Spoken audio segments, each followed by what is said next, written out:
everyone, welcome back to a new episode of How to Login.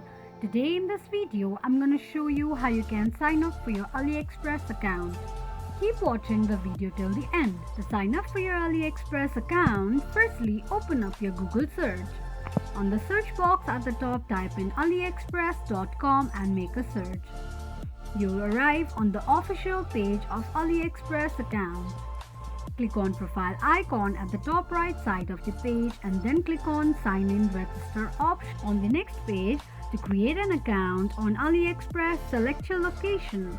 Enter your email address and create a password for your AliExpress account, then tap on create account option. Click on an eye icon to check if you have entered your password correctly or not.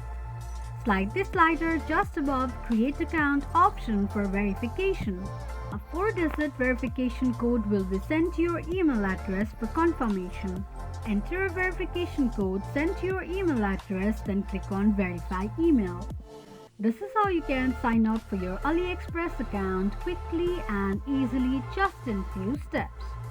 If you have any thoughts or queries, let us know in the comment section. Don't forget to subscribe to our channel. Also, press the notification bell icon so that YouTube will notify you whenever we post a new video. I hope this video was helpful to you. Thank you so much for watching.